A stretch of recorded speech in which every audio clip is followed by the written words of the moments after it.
Setidaknya, dalam 3 bulan terakhir, ada sejumlah laporan yang dilayangkan terhadap Imam Besar Front Pembela Islam (FPI), Habib Muhammad Rizik Syihab. Habib Rizik dilaporkan atas berbagai tuduhan, mulai dari dugaan melecehkan lambang negara, dugaan penistaan agama, hingga dianggap menghina anggota Hansip. Beberapa kasus tersebut saat ini masih berada di tingkat penyelidikan. Dugaan melecehkan Pancasila.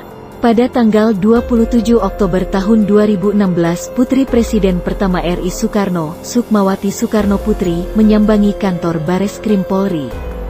Ia mengaku membawa bukti yang mengarah adanya perbuatan penodaan terhadap simbol negara oleh Rizik, sebagaimana dimaksud dalam pasal 154 KUHP dan atau pasal 310 KUHP dan atau pasal 57A junto pasal 68 Undang-Undang Nomor 24 Tahun 2009 tentang bendera, bahasa, dan lambang negara, serta lagu kebangsaan.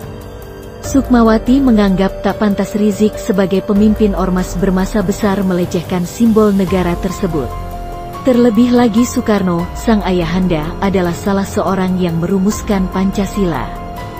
"Saya tidak terima dengan tindakan itu. Kata-katanya tidak santun, kasar, dan tidak hormat," ujar Sukmawati. "Tidak pantas apabila seorang pimpinan organisasi masyarakat bisa bicara seperti itu. Itu akan menjadi presiden buruk ke depannya. Berdampak negatif bagi generasi muda," kata dia. Laporan tersebut kemudian dilimpahkan ke Polda Jawa Barat dan dilakukan penyelidikan di sana.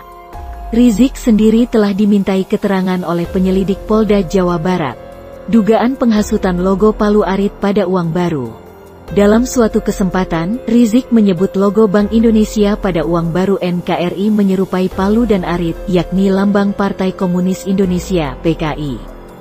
Komentar Rizik diunggah ke YouTube oleh akun FPI TV pada tanggal 25 Desember tahun 2016. Video tersebut kemudian diduga bermuatan tindak pidana penghasutan. Mulanya Polda Metro Jaya berinisiatif mengusut kasus tersebut meski tak ada yang melapor. Polisi dimungkinkan membuat laporan polisi model A, yaitu laporan yang dibuat berdasarkan temuan polisi sendiri. Kemudian, pada tanggal 8 Januari tahun 2017, Rizik dilaporkan oleh Jaringan Intelektual Muda Anti Fitnah, JIMAF, ke Polda Metro Jaya. Rizik disangkakan telah melanggar pasal 28 ayat 2, junto pasal 45 ayat 2 Undang-Undang Nomor 19 Tahun 2016 tentang Informasi dan Transaksi Elektronik (IT). Polda Metro Jaya sebelumnya sudah meminta keterangan dari Bank Indonesia (BI) terkait kebenaran Palu Arit dalam logo tersebut. Namun, BI membantah bahwa logo dalam pecahan uang itu merupakan simbol komunisme. Polda Metro Jaya juga menunggu BI untuk melaporkan secara resmi ke polisi. Dugaan penistaan agama. Kasus ini bermula dari sebuah tayangan video yang merekam Rizik saat berceramah di Pondok Kelapa, Jakarta Timur, pada Minggu tanggal 25 Desember tahun 2016. Dalam ceramahnya, Rizik menyatakan bahwa Tuhan tidak memiliki anak. Ada juga kalimat lainnya yang dianggap menyinggung agama tertentu. Kemudian, satu persatu laporan pun dilayangkan ke polisi. Pertama, pimpinan Pusat Perhimpunan Mahasiswa Katolik Republik Indonesia (PMKRI) melaporkan Rizik pada tanggal 26 Desember tahun 2016 ke Polda Metro Jaya. Keesokan harinya, laporan dari Student Peace Institute (SPI) menyusul dengan gugatan yang sama ke Polda Metro Jaya. Mereka menganggap isi ceramah Rizik telah menyinggung umat agama tertentu. Selanjutnya, pada tanggal 30 Desember tahun 2016, giliran Forum Mahasiswa Lintas Agama, Rumah Pelita, yang melaporkan Rizik ke Polda Metro Jaya. Tak selesai di situ, untuk kali keempat, Rizik dilaporkan ke polisi atas dugaan penistaan agama. Kali ini dilaporkan oleh warga bernama Huyanti Kusmiran pada tanggal 16 Desember tahun 2017. Berbeda dari sebelumnya, laporan Hu dilakukan di Bareskrim Polri. Hu menganggap ucapan Rizik justru dapat mengusik kerukunan umat beragama. Pernyataan Rizik membuatnya mencemaskan toleransi antar umat beragama yang sudah terjalin selama ini. Laporan tersebut disertai pasal 156 dan 156 AKUHP junto pasal 28 ayat 2 junto pasal 45 ayat 2 Undang-Undang Nomor 19 Tahun 2016 tentang perubahan Undang-Undang Nomor 11 Tahun 2008 tentang Informasi dan Transaksi Elektronik IT. Dianggap menghina Hansip. Rizik Syihab juga dilaporkan warga Pondok Gede yang bernama Edi Sutono, 62, pada tanggal 12 Januari tahun 2017. Edi yang merupakan anggota Perlindungan Masyarakat Linmas, dulu dikenal sebagai Pertahanan Sipil, Hansip, melaporkan Rizik karena tersinggung profesinya dihina. Edi mengatakan, pada Kamis malam itu, ia dan temannya, Husni, tengah menonton video ceramah Rizik pada YouTube. Kata Edi, dalam video itu, Rizik menyebut Kapolda mengancam akan mendorong Gubernur Bank Indonesia untuk melaporkan Rizik. Edi juga menyebut Rizik kemudian menghina Kapolda Metro Jaya Irjen Muhammad Iriawan dan anggota Hansip. Isi ceramahnya, pangkat Jenderal Otak Hansip, sejak kapan Jenderal bela Palu Arit?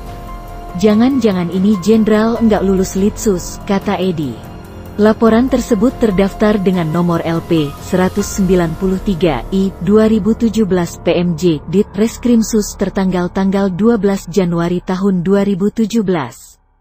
Dalam laporan itu, Rizik dianggap melanggar pasal 28 ayat 2 junto pasal 45 ayat 2 UU nomor 19 tahun 2016 tentang Informasi dan Transaksi Elektronik IT. Tanggapan Rizik terkait pelaporan-pelaporan ini, Rizik mengatakan pihaknya menyinyalir ada gerakan siluman yang ingin mengkriminalisasi mereka.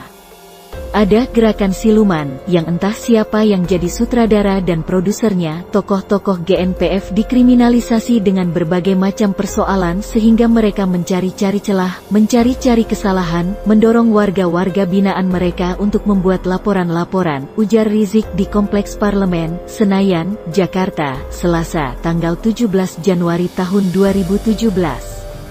Laporan-laporan tersebut, kata Rizik, mulai ramai sejak pihaknya melaporkan Gubernur nonaktif DKI Jakarta Basuki Cahayapurnama atau Ahok terkait dugaan penistaan agama pada tanggal 6 Oktober tahun 2016. Berbagai macam rekayasa terjadi, fitnah-fitnah terjadi. Kami, seluruh tokoh GNPF, dituduh anti-NKRI, anti-Pancasila, anti-UUD 1945, kemudian dituduh anti-Bhinneka Tunggal Ika, bahkan digiring seolah kami ingin melakukan makar, ujar dia. Meski begitu, Rizik menginginkan agar segala permasalahan hukum bisa diselesaikan secara kekeluargaan, termasuk kasus yang menjeratnya. Janganlah kita coba saling lapor karena ini bisa mengantarkan pada konflik horizontal. Mestinya kepolisian menjembatani. Bahkan kalau ada laporan-laporan, mestinya kepolisian mencoba untuk memediasi, apalagi kalau masalahnya sensitif, kata dia. Kesaktian Rizik. Melihat banyaknya kasus menyandung Rizik, paranormal Mbah Mijan sekaligus pengagum Joko Widodo dan Basuki Cahayapurnama, mengaku menaruh rasa kagum. Mbah Mijan kagum lantaran Rizik dianggap piawai dalam strategi. Makanya, Rizik punya banyak pengikut sebab tahu karakter mayoritas penduduk Indonesia. Rizik juga mampu menempatkan dirinya sebagai pengeritik pada setiap rezim tanpa memandang bulu. Gus Dur, Megawati, SBY, dan Jokowi adalah rezim yang pernah mencicipi keripik pedas pentolan FPI ini. Beliau memiliki rumus yang matang, kicau akun @mbah_mijan. Gus Dur, Megawati, SBY, dan Jokowi adalah rezim yang pernah mencicipi keripik pedas pentolan FPI ini. Beliau memiliki rumus yang matang. Mbah Mijan, @mbah_mijan. Januari 26, 2017.